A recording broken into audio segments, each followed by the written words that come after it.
అందరికీ నమస్కారం. మన రాజ్యాంగంలో రాజ్యం అనే ఒక మాట ఉంటుంది. వినడానికి చాలా సింపుల్గా ఉంది కదా, కానీ ఈ ఒక్క పదం వెనక ఉన్న అర్థం మన ప్రాథమిక హక్కుల్ని ఎలా కాపాడుతుందో తెలుసా? అదే ఆర్టికల్ 12. దాని కథేంటో ఈరోజు చూద్దాం, పదండి. సరే, ఒక సింపుల్ ప్రశ్నతో మొదలుపెడదాం. అనుకుందాం, ఒక ప్రభుత్వ కంపెనీ మనతో అన్యాయంగా ప్రవర్తించింది. అప్పుడు ఒక పౌరుడిగా మనం ఫైట్ చేయగలమా? ఈ ప్రశ్నకు జవాబు మన రాజ్యాంగంలోనే ఉంది. దాన్ని ఛేదించడమే మన పనిప్పుడు.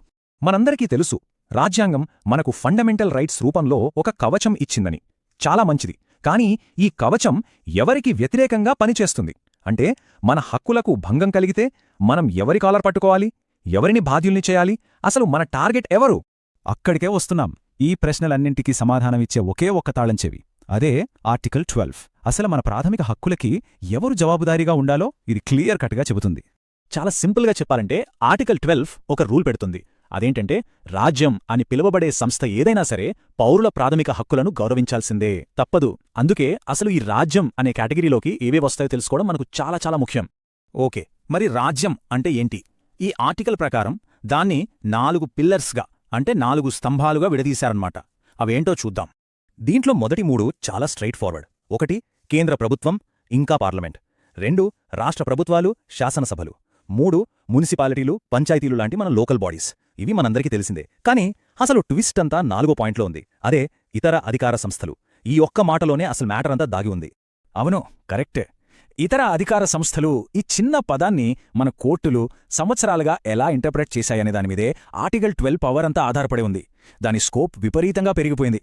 సరే, బానే ఉంది. కానీ ఏవి ఇతర అధికార సంస్థలు, ఏవి కావు అని ఎలా తేలుస్తారు? ఇక్కడే మన జ్యుడిషియరీ సీన్లోకొచ్చింది. అజయ్ హాస్యా అనే ఒక ల్యాండ్ మార్క్ కేసులో సుప్రీంకోర్టు ఒక కంట్రోల్ టెస్ట్ను కనిపెట్టింది. ఈ టెస్ట్తోనే రాజ్యం అనే మాటకు మొత్తం మీనింగే మారిపోయింది. ఈ కంట్రోల్ టెస్ట్ అంటే ఒక చెక్ లిస్ట్ లాంటిదన్నమాట. కోర్టులు కొన్ని ప్రశ్నలు వేస్తాయి. ఫర్ ఎగ్జాంపుల్, ఆ సంస్థ నడవడానికి డబ్బులు గవర్నమెంట్ ఇస్తోందా? దానిమీద గవర్నమెంట్కి ఫుల్ కంట్రోల్ ఉందా? అది చేసే పనులు పబ్లిక్కి సంబంధించినవా? ఒక చట్టం ద్వారా దాన్ని క్రియేట్ చేశారా? ఇలాంటివన్నీ చూసి ఆ ప్రశ్నలకు వచ్చే సమాధానాల్ని బట్టి అది రాజ్యం అవునా కాదా అని డిసైడ్ చేస్తారు. అయితే ఈ టెస్టులన్నింట్లోకి ఏది మోస్ట్ ఇంపార్టెంట్? ప్రదీప్ కుమార్ బిశ్వాస్ కేసులో సుప్రీంకోర్టు ఆ విషయాన్ని కూడా క్లారిఫై చేసింది. అన్నింటికన్నా ముఖ్యమైనది ప్రభుత్వ నియంత్రణ. అంటే ఫైనాన్షియల్ సపోర్ట్ ఉన్నా లేకపోయినా ఒక సంస్థ మీద గవర్నమెంట్కి ఎంత డీప్ అండ్ పర్వేసివ్ కంట్రోల్ ఉంది అనేదే ఫైనల్ ఫ్యాక్ట్. సరే, థియరీ అంతా బాగానే ఉంది. ఇప్పుడు ప్రాక్టికల్గా చూద్దాం. కొన్ని రియల్ లైఫ్ ఎగ్జాంపుల్స్ తీసుకుంటే మనకు ఇంకా క్లియర్గా అర్థమవుతుంది. అంటే కొన్ని సంస్థలు ఈ రాజ్యం అనే వలలో పడతాయి, కొన్ని పడవు. అవేంటో చూద్దాం, పదండి. ఇక్కడ చూస్తే మనకు డిఫరెన్స్ చాలా క్లియర్గా తెలుస్తుంది. ఒకవైపు LIC, ONGC, airport authority of India లాంటివి ఉన్నాయి. ఇవి రాజ్యం కిందకే వస్తాయి, ఎందుకంటే వాటిపై ప్రభుత్వానికి పూర్తి కంట్రోల్ ఉంటుంది. మరోవైపు బీసీసీఐ. ఇది చాలా ఇంట్రెస్టింగ్ కేస్. ఇది దేశం కోసం క్రికెట్ను నడుపుతున్నా దానిపై ప్రభుత్వానికి పూర్తి కంట్రోల్ లేదని జీ టెలిఫిల్మ్స్ కేసులో కోర్టు చెప్పింది. అందుకే అది రాజ్యం కాదు. అంటే ఫండమెంటల్ రైట్స్ వైలేట్ అయ్యాయని చెప్పి బీసీసీఐని నేరుగా కోర్టుకు లాగలేం. ఇక మామూలు ప్రైవేట్ షాపు సంగతి సరేసరి, అది అస్సలు రాదు.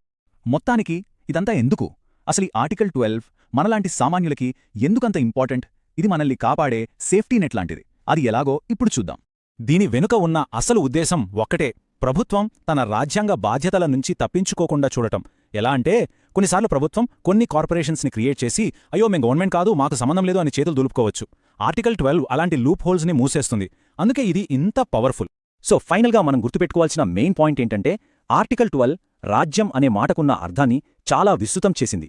దీని అల్టిమేట్ గోల్ ఒక్కటే, ప్రభుత్వ కంట్రోల్లో ఉన్న ఏ సంస్థైనా సరే అది మన ప్రాథమిక హక్కులను ఉల్లంఘించకుండా చూడటం. అందుకే ఇది మన హక్కులకు ఒక నిజమైన రక్షణ కవచం లాంటిది.